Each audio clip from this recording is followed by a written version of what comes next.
Hello and welcome to Love, Dating, and Relationships for Spiritual Women. I am your host, Julie Grimm. I'm a spiritual guide and healer in the Modern Mystery School, and I support individuals in walking their spiritual path. I am so excited today to have Katie Phillips, who is the founder of the School of Self-Love. She is a published author, and I'm excited to have her here today because she helps women understand how to be a man magnet. I love that phrase. I want to know.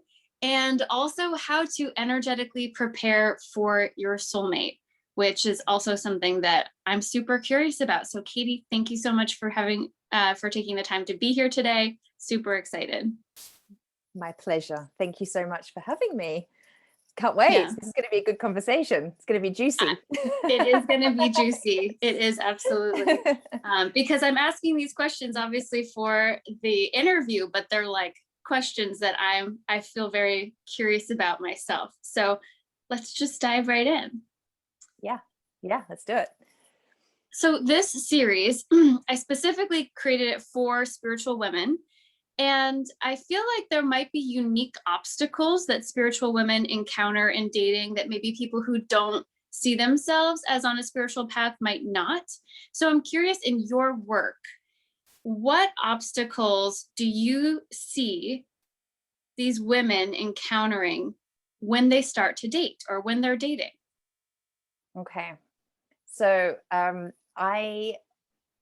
going to rub up against the question straight away, because the women I'm working with, whether they realize they're spiritual or not, they are, right? Like, we're all spiritual beings first and foremost, and we're all having a human experience. And when it comes to dating, actually what I'm seeing mostly is our humanness getting in the way of what's possible for us. Because when we say we're spiritual, if we really know that to be true, if you really, really know that to be true, then what are you worried about? What have we ever got to worry about? When I'm connected, because I know for sure that when I'm in meditation, or whether, if I'm just on a beautiful walk, but I'm super connected with my spiritual truth, which means I'm in presence and I'm available to myself and my senses, and I'm like right there with me, I feel unlimited. I feel so much more than enough. I feel like anything's possible for me. I can tap into the desires of my heart without fear and know that for sure that's meant for me and it's on its way. So, and that's true for all of us, whether we think we're spiritual or not, right? I love this answer. I think I feel like you just sliced my question in half, and I'm so happy about it.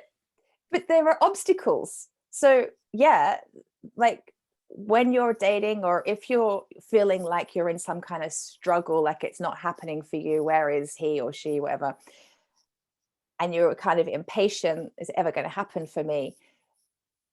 There are obstacles in the way, whether you think you're spiritual or not. We're having a human experience and there are obstacles in the way.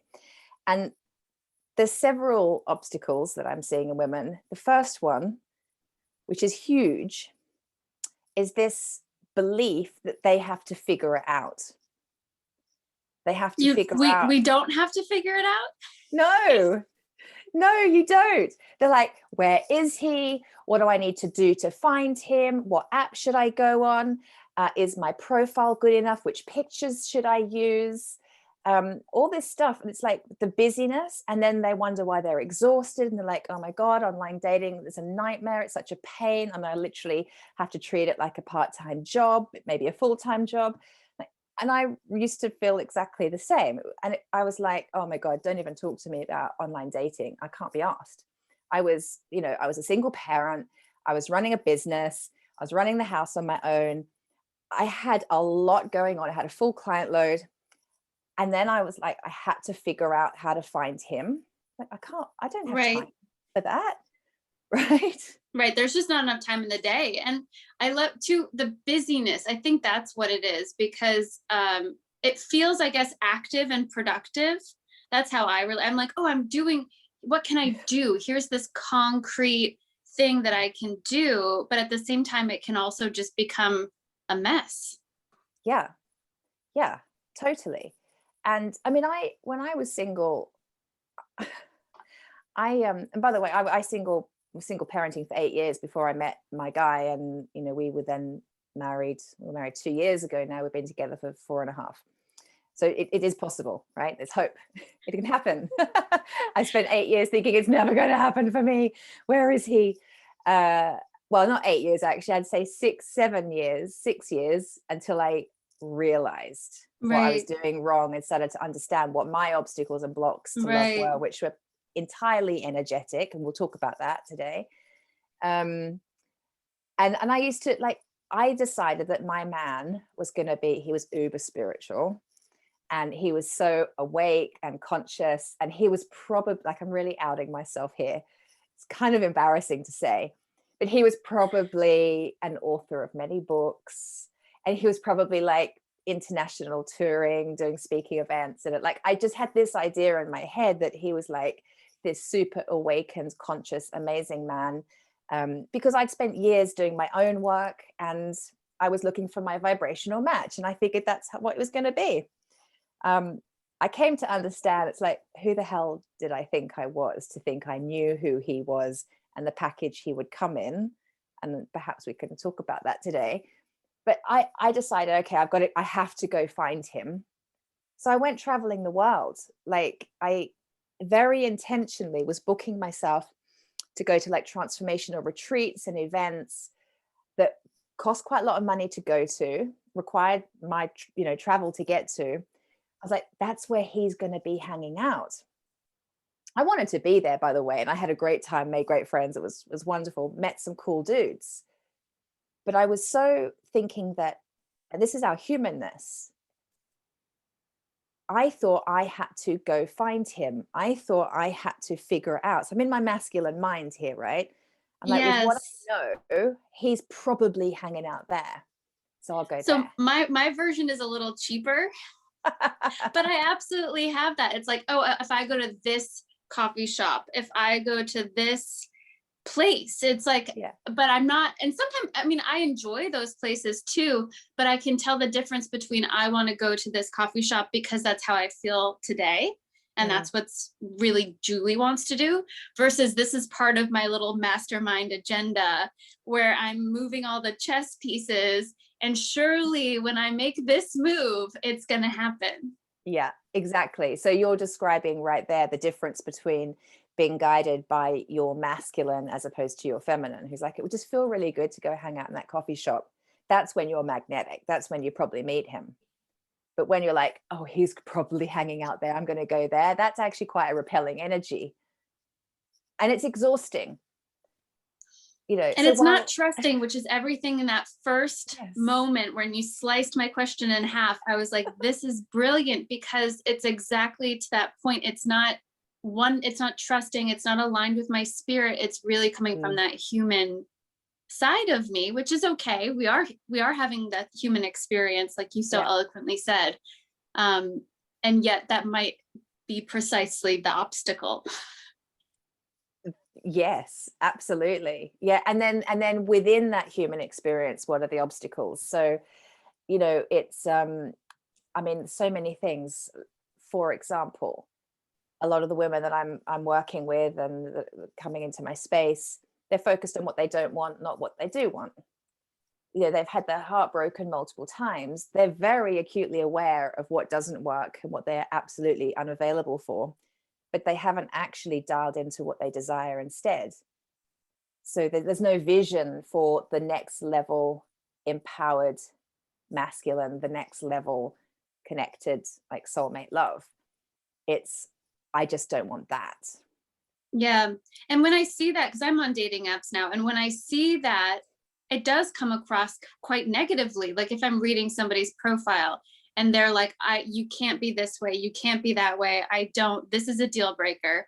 On some level, you're like, okay, I'm great, you have standards, but Mm, also it is such a negative energy too to approach a new encounter with somebody, right? Because you're sort of like, I'm open, let's meet, let's have this, let's see what's here, but you're coming with all these kind of swords.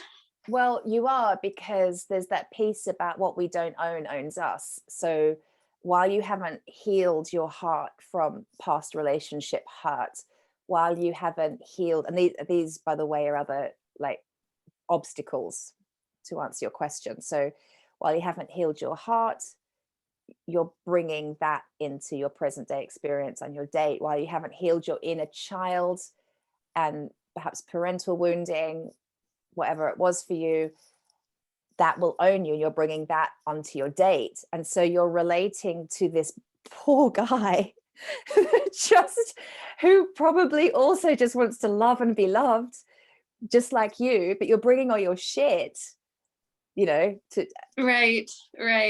and you're in reaction to your past pain, your past wounds, and you're not showing up.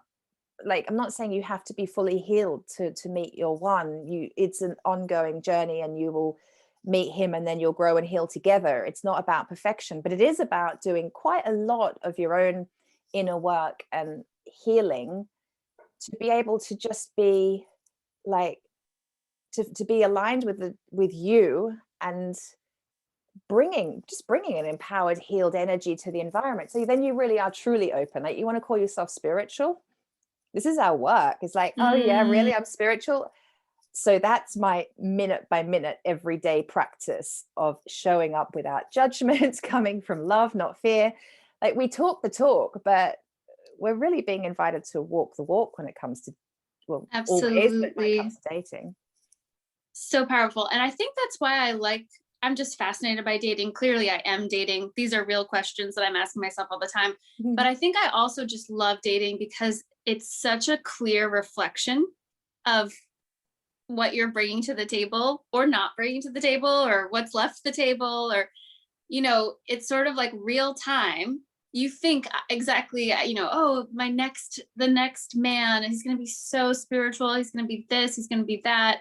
And then I find myself meeting people who are very spiritual. And as okay, again, disclaimer, I loved your answer. We are all spiritual beings, 100%, whether or not we are believe that, or how in touch with that we are in day to day, that's another question. But we are all spiritual beings. But people who consider themselves spiritual, they're using that wordage.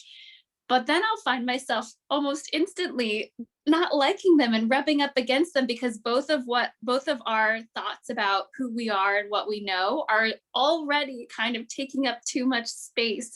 And it's always an interesting reflection for me. I'm like, what do I need to put down here so that I can actually just relate to somebody in a more authentic and, in the positive sense, human way? Yeah, totally. Yeah, I completely agree. Yeah, the other obstacle is our beliefs. Like, and where I begin with that? Our beliefs about men, our beliefs about relationships, our beliefs about ourselves.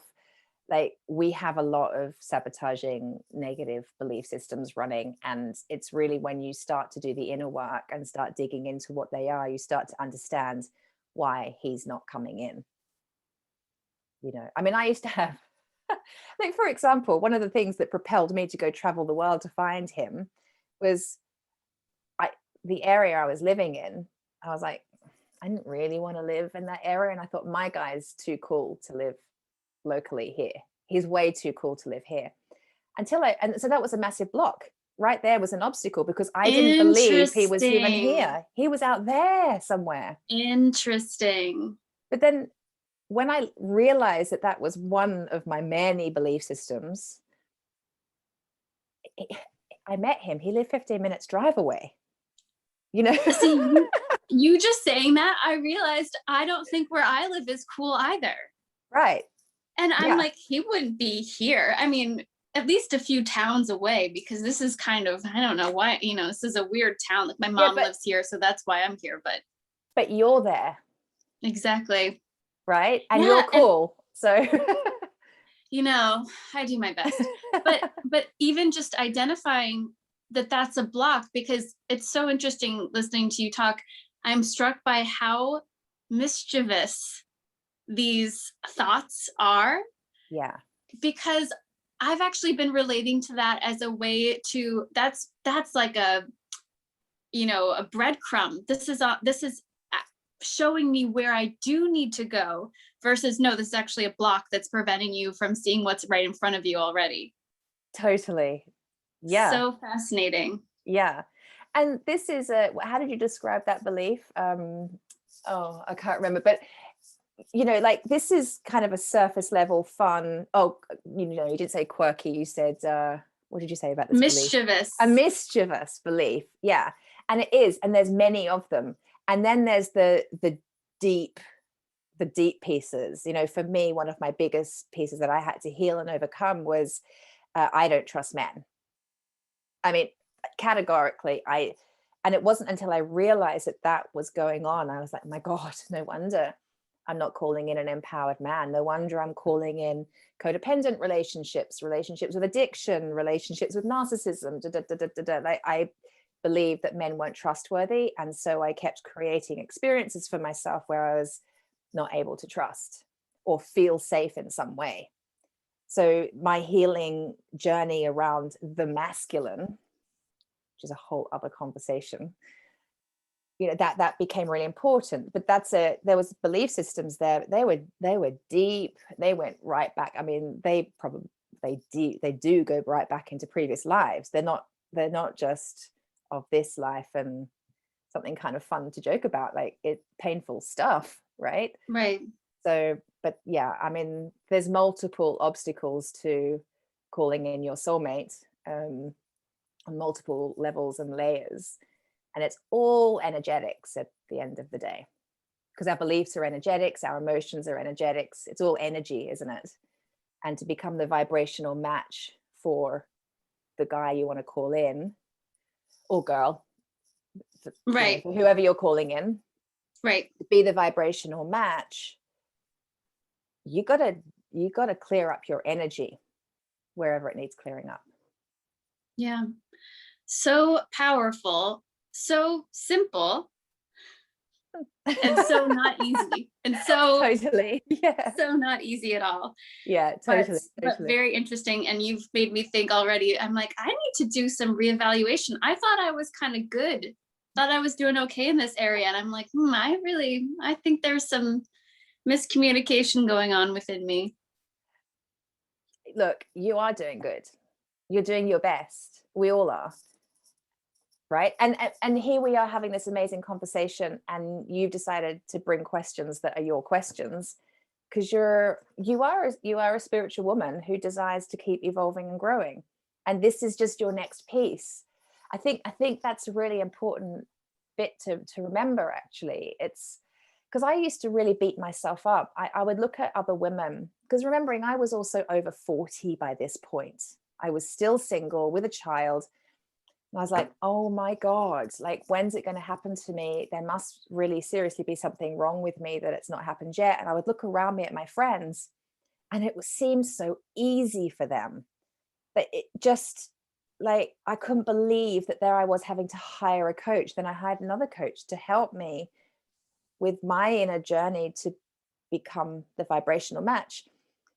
Why was it like that for me? Why was it so hard for me, or seemed so hard? And it was just that, we're all souls, right? And I really believe that we have soul family, and we make, decisions before we arrive here on the pieces that we're going to have to heal and up level, and the vehicle to, through which that's going to occur. Now, so for me, the vehicle through which I have had to come home to myself and love myself and value myself and all that yummy, juicy stuff, the vehicle to that has caused me the most pain has been relationships. That's just been my thing. For some of my friends, their journey has been through money and finances. For some, it's been through their health, maybe their weight loss or gain. Like, we've all got our things. For me, it's been human relationships. It's a big one, but it's, and so, like, you're doing your best. We've all got our thing, and we've all got our stuff to work through. It's just, are we going to be victim to it? Are we going to step into our powered selves and, like, run with it? And even more than that, I mean, you teach it. And I feel that way too, actually, a lot about the things that I've struggled the most with. I feel like, I had to really ask lots of questions and go super deeply to understand what was going on and why it wasn't working, or, what exactly those obstacles were. And in some ways, although maybe I've struggled more than other people with it, it's helped me become more of an expert in some sense too. And here you are. Totally. Oh my God. I mean, Yeah. when I was, because as you mentioned, I have the School of Self-Love. So going back before I met my now husband, single parenting, desperate to meet somebody, like professionally, that was humiliating. It was like another level of shame and another block, another barrier for me to overcome, because there I was teaching women how to love themselves and call in whatever they desired. And it was working for them. It was working for me too in every area except that. And while I was helping women, I wasn't marketing myself as somebody that could help you call in your soulmate. I couldn't legitimately do that. I was doing it, I just didn't market it. And when a woman came to me and said, can you help me call in love? I'd be like, well, I can, but for clarity, I haven't done it yet. So there's a bit of a misalignment there. Now that I have, oh my God, I'm all guns a blazing, helping women call in their soulmate. I'm like, this stuff works, Yeah, and it feels really, really, really good to be able to teach it so authentically, having put all of what I teach into practice. Yeah. Yeah. And I can relate to that shame piece, being somebody, I'm a spiritual guide, I support people, and yet I have lots of things that I struggle with. Some things I'm more out and about with, and other things I do feel sometimes shame around. So I love that you're able to share that. I mean, for me, honestly, hearing that's just refreshing. I felt sort of like, oh, it's okay. I felt a peacefulness come over me when I heard that, because on the one hand, I can relate to that, being in some ways better suited to support other people in achieving it than necessarily always being able to support yourself, or maybe not on the same timeline. And I hear that and I think, oh, well, there's no problem. That's what you help people do, even though you haven't yet achieved it. And at the same time, I can totally understand that, almost wanting to hide that part of ourselves as if it's not good enough, or I don't know what. So fascinating. Yeah. I mean, well, we do teach what we need to learn, right? And not all of us are called to teach what we need to learn. And I think those of us that are called to teach it are being invited to go to a depth and a layer of knowing ourselves and healing that most people aren't. And so therefore, when you choose, like, I'm going to teach what I need to learn, you're really signing up to a constant, consistent, like, go deeper, go deeper, go deeper. So you're kind of always feeling like, I'm never really there. Am I ever going to get there to, like, be able to be that leader, that teacher, that guide?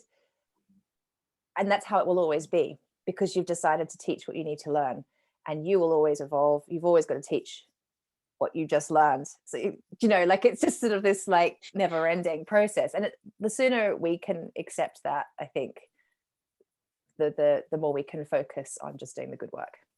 Yeah. And serving those people and saying, this is highly valuable, even though my life doesn't look like this cookie cutter, picturesque, whatever. Yeah. My vision board, not yet. Soon, not yet. Yeah. On the way. Yeah. But amazing. I mean, so that my second question was about how can our spiritual ego, how can our sense of being spiritual get in the way? And in so many ways, we've actually already kind of addressed that. But I wonder if you had any other points on specifically how can this way that it's kind of like we see ourselves actually prevent ourselves from being intimate, being vulnerable, creating those connections with men or women, or, it could even be friendships at that level, but that we truly desire.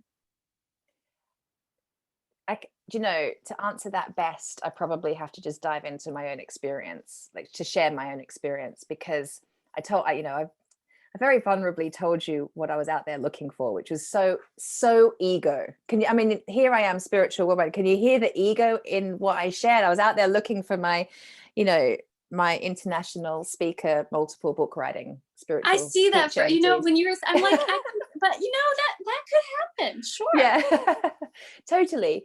And, you know, I really do believe there's an element of having to mind our own business and just focus on doing our own inner work, stay in our lane. Yes, have your vision. Yes, have your desires. They're absolutely meant for you. But the package that it comes in, the package that he comes in, I'm going to say he because I called in a he, the package that he comes in, what his job is, where in the world he is, what he looks like, how much money he's making, whether he has kids or not, you know, all the tick list, right? That package is not up to me. Like, if I really do believe I'm a spiritual woman, who do I think I am to be so controlling that my list is exactly how it should be? Because if I'm a spiritual woman, I will trust that life, God, the universe is going to guide me to my perfect match. Not least, relationships are meant to be that piece that helps us to evolve spiritually even more. And so I kind of have to allow, like, imagine God is a waiter and he doesn't bring me, like, my guy isn't in the main menu, my guy's on the special menu. But I didn't even know there was a special menu. I didn't even know what's in store for me today. But the special menu is exactly the right, perfect thing for me. And like, my guy, my husband now, he's a police officer. I was going to say, I guess he's not a published No. world traveling And author. would he say he was spiritual? No. Would, like, no, not at all. And yet, oh my gosh, like, he doesn't have the language that I use, but he embodies it. He has a wisdom about him that I've met lots of really cool spiritual guys that don't have even an edge on his wisdom, that couldn't actually hold the space for me in the way that he holds the space for me. You know, like, he is an empowered man. He's got his stuff. I'm an empowered woman. I've got my stuff. You know, it's not about perfection.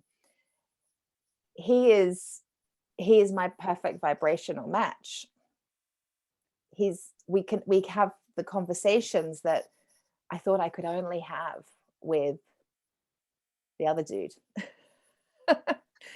Right? Hearing that, it makes so much sense to me. And it's sort of validating to hear, because kind of like I described on the dating apps, whatever, you can select, oh, I'm spiritual, I'm this, I'm that. And so I've been consciously saying, okay, I really want to find the spiritual person. So I'm connecting more and more with people who are outwardly saying that they're spiritual.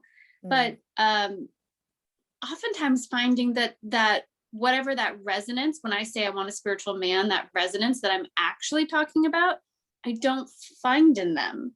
I sort of just find that we both have very strong belief systems, sometimes which aren't actually compatible, although we're both using the word spiritual. And then all that happens is we sort of stand on two sides of a river, like looking at each other. Okay. Whereas people who might not even identify as spiritual at all have exactly what you were saying, just such a depth of wisdom, a spaciousness about them that that's really the essence that I'm looking for when I use that word. Yeah. And the word is getting me great, wonderful individuals, but not people that I actually can feel connected to on a deeper level. Yes, because the word spiritualist, it's a label. Right. And that's ego. It's like right there where we're not in alignment with our spiritual truth. Interesting. Right? It is. It's so interesting to go further and dissect. It's almost like these little, that's why it's mischievous, these little lies, kind of. We're like, oh, look at how good I am doing at identifying my perfect match. And the first thing that we put down is like, Yeah. So interesting. Yeah, it is. Yeah. Fascinating. I got to go back and look at my little list that I've created. I'll probably cross it all off now and start again. Well, the list is great. Have the list. I mean, the list is beautiful, and then surrender it. you know, it's that whole piece, isn't it, around being attached to the list? Or could you just enjoy the juiciness of the desires on that list and then surrender it, and then really step into your spiritual alignment and trust that life, God, the universe, source knows better than you think you do, and will bring you your perfect package. And it And when you were probably will. saying that, that's so much more feminine. Like what Yeah. I was just like, oh yes, that the juicy desire, specifically when you said that, I'm like, that's the feminine power. That's the feminine energy calling forth versus like, here's my checklist and da da da. Yeah. I Yeah. actually have a funny story because I'm in my early 30s and I want to meet a partner that I can have children with. So I wrote down, I'd like to meet somebody who wants to be a father. And then, of course, the first person who I met, he's a lovely man. He's great. He might even watch this. We're good friends. Is a divorced father of 4. Very dedicated, very devoted, not a whole lot of bandwidth in his life. And I just thought that was so funny because here it was, I wrote it down and instantly the universe took it and served me something back. He totally wants to be a father, not another father. He doesn't want the 5th kid. No, thank you. 4 is enough. But absolutely wants to be a father to those 4 lovely children. Yeah. And also, you know, doesn't actually have the bandwidth, but you're Yeah. like, oh, okay, maybe I need to rewrite that. That's not exactly what I meant. That's so good. I do love, on my vision board, which I still have, I put on there my vision board for calling in my soulmate. I cut out something from a magazine that said "Man on a Mission," because I wanted a guy that was like, he'd book the holidays and he'd plan stuff and he'd get things done around the house, and he had like this real like big get up and go energy. Totally called that in. But what I didn't put on there was also likes to relax and be at peace, because I'm like this, like meditating, got my candles going, doing my sage around the house, you know, like I'm all that. And I will regularly just stop and just chill on the couch and lay around. And he's like, shouldn't you be doing something? No, I'm like being. I'm in my feminine, I'm being. He's like, he's doing all the time. Got to be careful what you wish for. Like, it's wonderful. And I just, you know, I'm like, I say this to him, I wish I put on my vision board that like you just were really good at relaxing as well, because he can't sit still. It's so funny. I love that. Yeah, it calls us out. It takes us at our word. Yeah, it totally does. Very much Yeah, does. yeah, it does. But the other thing that came to my mind just now as we were speaking was, because when you're talking about like spiritual as a label, you know, the tick list, all these masculine pieces, which is what's so exhausting about dating. So this is a huge obstacle to allowing yourself to receive him. Yeah, that language, allowing yourself to receive him, not like doing it, figuring out, write the list. The feminine is really good at, well, her whole thing is the home of the feminine is her body, and her whole modus operandi is feeling. She doesn't think her way through the world. That's our masculine mind does that. She feels through, and so she feels into her vision and her desires. So even the tick list isn't as important as how she will feel with him. So instantly it's like it actually helps to do that piece of surrendering the tick list, because then you dial into, well, what's really real and true is, how do I feel when I'm with him? Suddenly it doesn't matter that he's not on international stages speaking and promoting his next book. How do I feel when I'm with him? Like for me, it was, I feel at home. And so that's actually what I'm making myself available to receive, is a man that has me feel at home. And then dissect that a bit. What does that mean? Well, I feel safe. I feel comfortable in my own skin. I feel cozy. I feel supported. I feel protected. And I could go on.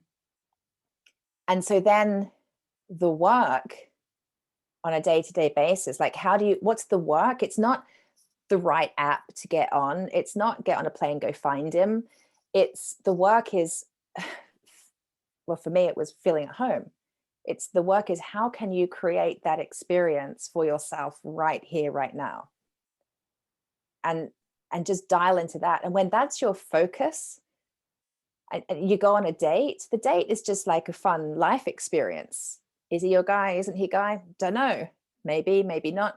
I'm just focused on feeling really good and creating pleasure and joy and fun in my life, and all the feminine yumminess. It just takes the pressure off, and it's easy to surrender the tick list then.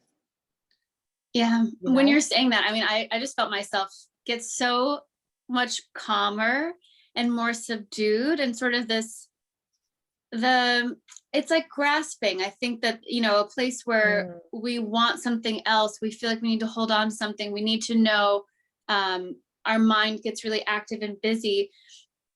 It's when we're not in touch with that feminine power and that feminine energy. And just while you were speaking, I felt myself like, oh yeah, remember to get in touch with my body. And then you don't need those things that your mind wanted to go pick up and grasp and get and do and fill and whatever it might be.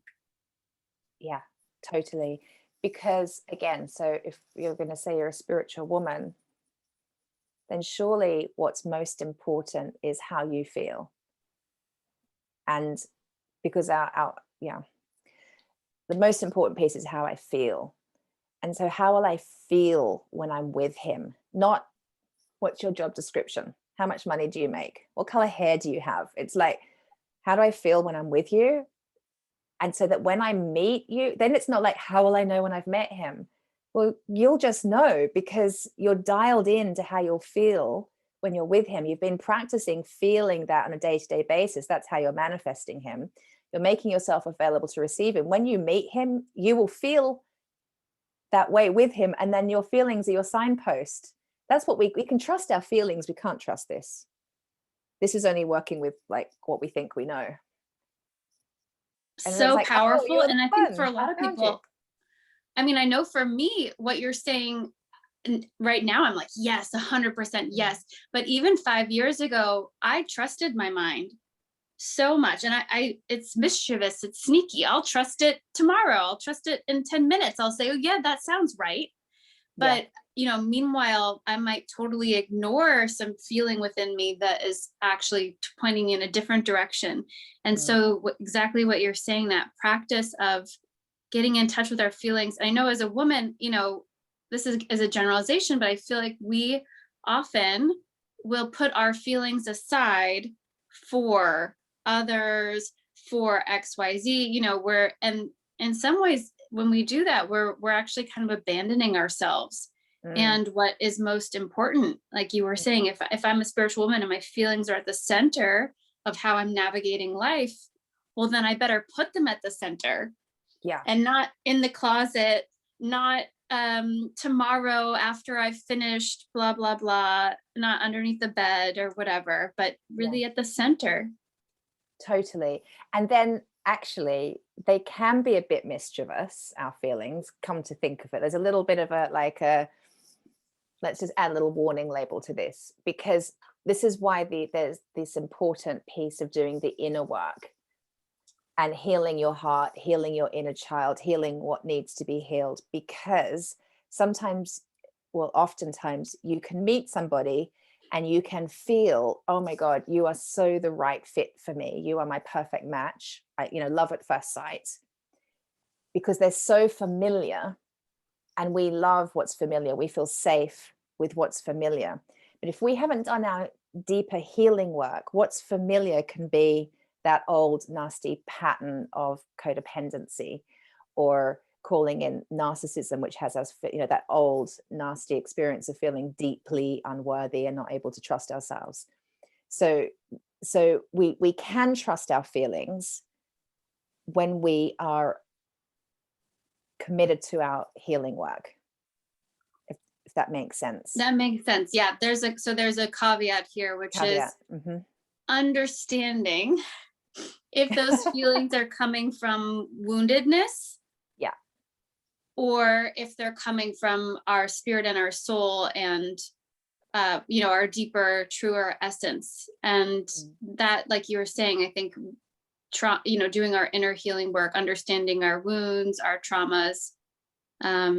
Those typically are very loud too. Mm-hmm. Whenever I used to get angry at somebody or essentially triggered, I always thought something was wrong with them. And then now, it's that story of, okay, well, I'm angry and like I have every right to be angry. That's okay. Yeah. But is it about them? Let me take a deeper look here and see. And sometimes maybe there's something that, maybe they really have violated a boundary and they've been cruel and unkind, and okay, great. But oftentimes it's nothing to do with them at all. Right. And even if they have, even if you could blame them, you've got to also then notice, well, and I was available for that on some level. And I'm the vibrational match to that on some level. And right. So there's there is some ownership to be had. And with all of this conversation, it's so important to remember it's not about being perfect. It's just, because then we can get all into the nitty gritty of this and be like, this feels overwhelming. Right. It's not meant to feel overwhelming. And I genuinely think if we focus on how we desire to feel when we meet him, that feeling, which is probably going to include feeling very safe and very empowered, with beautiful, healthy boundaries and all that good stuff. Like if we're really connected with how we're going to feel, it's more than likely we will call in healthy love. Yeah, it's when we're unconsciously living in reaction to our past and our patterns and our pains that we aren't even doing the work to consciously feel into how will I feel when I meet my next level guy. Right. So just the fact that you're able to do that says a lot. Says that you're more than likely going to call that in. Yeah, that's a really important point. And when you're saying that, I'm reminded, it's like, that's a little bit of part of it too. We have to trust that we are doing the work and that is enough. There is always more, but also that's okay. And we can trust that path and that journey to get us there. Yeah. And that's so important, honey, because don't you want to be with someone that relates to you in that way? That like when you can say to yourself, I'm doing enough, I trust myself, and I'm going to be really kind to myself. I'm on my journey, I'm doing my best. Don't you want to be with someone that talks to you like that too? Because again, that's a vibrational match. If you're being really harsh on yourself, I'm never doing enough and it's all too hard, I'm not good enough, it's never going to happen for me, aren't you going to call in that? Isn't that going to be reflected back to you in some way? So that self-love piece is so key. Yeah, I mean, that's why the school of self-love, I think it's so brilliant, and it's just so foundational to everything, especially dating.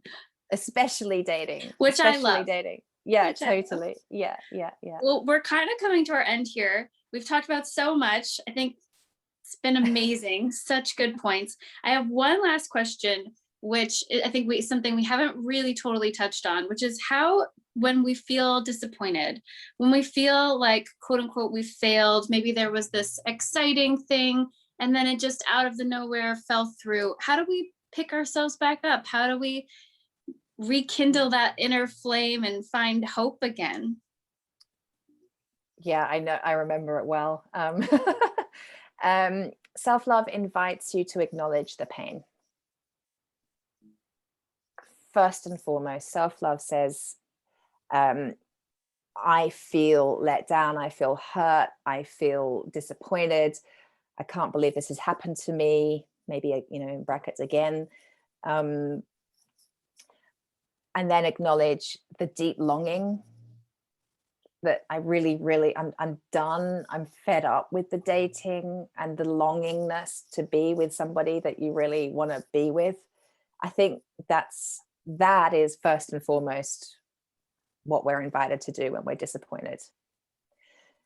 Because through acknowledging, we come back home to ourselves. Through acknowledging, this is how I really feel and this is what I really want, we're coming home to ourselves. And then we're kind of in our power. Because when we acknowledge our present moment experience, we put ourselves back in our power, while we're perhaps even projecting on You know, we can go down that awful rabbit hole of what is it about me that he didn't like? What did I do wrong? Why didn't it work? You know, that takes us way out of our power. So we take our power back by acknowledging how we feel. And then when we're in our power, we can remember that he's looking for me too. You know, and oh, this is good information because he wasn't the one. Because if he was the one, we'd be together. So that means my guy's still looking for me too. Great information. So we're back to being in a receptive mode for him to be able to come in. And there's only probably, depending on the style of relationship you want, probably there's just one that you're looking for, right? One guy. And that one is obviously still available. So I like that. By process of elimination, still going strong. Still going strong. I'm here. He must be as well. Well, my favorite affirmation is this or something even better. But you can't go into the affirmations and into the positive thinking until you first acknowledged your present moment experience. Like that is so key. And even to acknowledge the learning and the growth that came from it. You know, it's like, well, what's he showing me about me? How is he reflecting back to me how far I've come, how far I've grown? So great self-acknowledgement, like, yes, I'm doing the work and look, it's working because he's a step above anyone I've ever dated before, and this way, and this way. So that's a beautiful reflection back on me. And then what's he showing me? Where do I need to heal even more?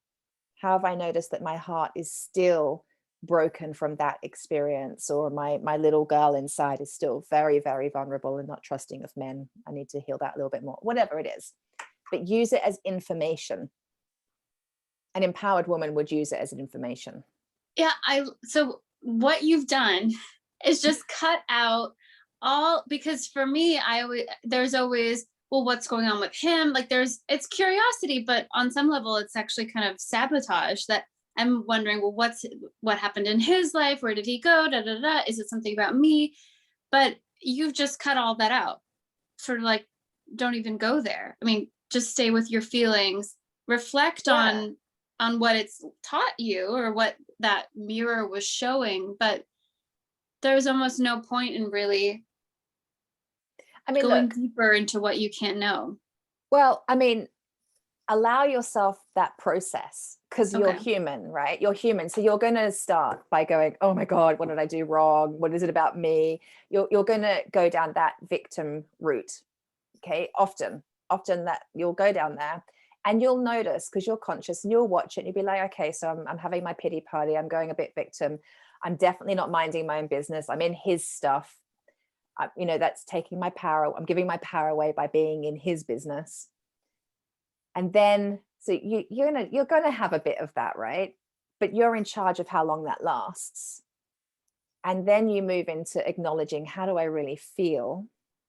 Because the judgment and the questioning and the wanting the answers is actually a way of not having to feel the vulnerable feeling of, oh my God, I'm still single. I really want to be with someone. I can't believe I'm here again.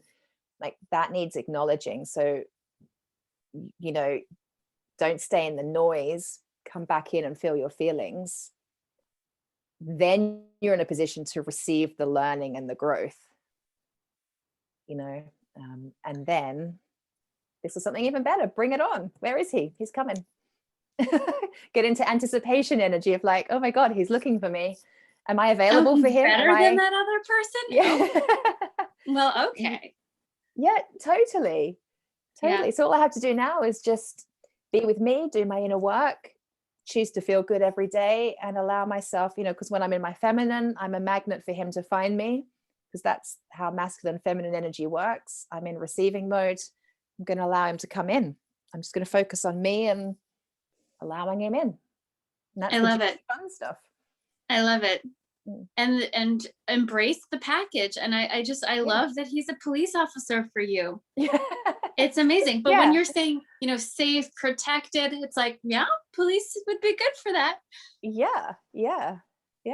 He's he's a special type of detective. Okay. Yeah. But he is, he started out as a cop on the streets in uniform. That was the beginning of his career. Wow. Yeah. Wow. We just don't know. We don't know. And I guess that's Yeah. the humility too, when you were speaking about and spiritual ego and these labels that we put on people. It's like the humility to say, I don't know. I don't know. Totally. Bring me Yeah. that special, what's on the specials list, because I really don't know. Not sure. Yeah. And isn't that more fun to not know? Like, if we knew everything, I mean, for me personally, a lot of the best experiences I've had have come left field and have just blown my mind and been such a miracle. Like, That's the word I was going to say. That's where the miracles come from, is left field. Anything that's yeah, ever come from left field and been like that is, I'm like, this is a miracle. I didn't even know yeah, that this was a possible experience in my reality. And yes, that maybe I'll write that down. Bring me a miracle. well, totally. Bring me a miracle. I am available for a miracle. Yeah, totally. There we Why go. not? I love that. Yeah. I'm using that today. Dear universe, I am available for a miracle. In case you wanted to know, be here all week. Yes. Amazing. I love Amazing. that. So, I love that. and, you know, and just to take it one step further with everything else you've been saying, it's almost like allowing ourselves to be open for a miracle, like allowing that miracle to happen, that wants to happen, to come in. And yes, and exactly. And that's that when we can step into our empowered feminine energy, that's what we're available for. It's when we're in our, I mean, it's a whole other conversation, but when we're in our disempowered masculine energy, thinking we have to figure it all out and do all the things, that we're blocking ourselves to the miracles, and our day-to-day experience is just exhausting and utterly uninspiring. And we don't want to be that woman for our guy, right? We want this amazing guy, and yet we're not prepared to like step into our best, most empowered selves. We're actually willing to be this exhausted, pissed off, like, when's it going to happen for me energy. He doesn't want that. He doesn't deserve that. Like the inner work and stepping into your feminine is actually a very honoring gift. Like the kind of relationship you want, it's honoring that straight up. And it's saying to him, I've been preparing myself for you, because it means that much to me that we have a really next level relationship. So I've been preparing myself, and there's no victim or martyr about that. Like, I'm doing all the work. It's been a joy. It's been a pleasure. And you get to receive that as a beautiful gift. There is so much there. It's like, whew, that just opened a lot of doors. Sadly, not to talk about today, but so, I mean, profound on a really deep level. When you're talking about that too, I was thinking, you know, that's a gift for your partner, but also for the world. The world is so hungry for women that honor themselves as women. Yeah. So powerful. Yeah. Yeah. I mean, if your vehicle to healing and evolution, if your spiritual growth is if relationships are the thing that's triggering your spiritual growth, then so be it. That's one piece. It's your spiritual growth and you showing up in the world as your most empowered, aligned self that's actually the point, right? Because it's not about getting your guy. It's not getting the man. Like, getting the guy is just your human experience, your vehicle to noticing your pain points, where you need to heal and grow, so you can step into your spiritual truth, your alignment, your power. And that's what we've all come here to do. We've all just got different routes and vehicles and pain points to that. I feel lights going on. Yeah, in it's cool, isn't mind. it? And it's very profound, and it's not, you know, it's not necessarily something to be grasped all at once or in a day, an hour, but over time, but so very profound and very I mean, this whole conversation, I think for me, it's been validating, so that I can sort of I can rest a little bit more, you know. Oh, if that's it, then it's all going to be kind of okay. I'll get there. I don't know exactly how or when or all of the little bits and pieces, but yeah, okay, we can do that. We can do Yeah, that. and that resting energy that you're experiencing now, that's receiving mode. You're receptive. So you're suddenly magnetic. Anything other than that energy is quite a repelling energy, right? So because you're in trust, just like that. Right. You're like, yeah, Right. of course. Well, I'll watch this every day then. I'll just get back into my trust mode, and because what a nicer way to live. Indeed, what a nicer way to live. Yeah. Sounds so I much mean, better. And all the miracles can happen, the gifts. I yeah. love it. Yeah. Well, this is the gift, and this is the work I'm loving doing with women, helping them step into their empowered feminine. It doesn't matter what you're calling in. When we're in our empowered feminine, we're magnetic, and it becomes easy to call in anything that we desire. And we just get to feel good.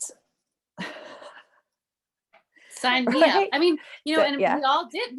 I did sign up for that, right? But then there was a lot of wisdom that we got disconnected from and lost. And I think we are remembering that wisdom now. But yeah, what a blessing, actually. I'm happy to be a woman. It sounds great. Too. Me too. It is pretty great. Yeah. Yeah. It is pretty so great. Lovely. It has been amazing to have you on. Thank you. you. I know people who are watching will want to find you. They'll want to find out about work that you're doing. I'll have all the links below so people can navigate to that. But I know you do have some workshops coming up, ways that you work with women. If there's some quick high level details you want to give people if they go to their website. I suppose I run a 5-day challenge quite regularly, kind of quarterly, called Meet Your Soulmate. It's a free 5-day experience, but women are getting like mega shifts in those 5 days. It's kind of blowing my mind, actually, what's going on there. So you'll have a link below probably to the next challenge.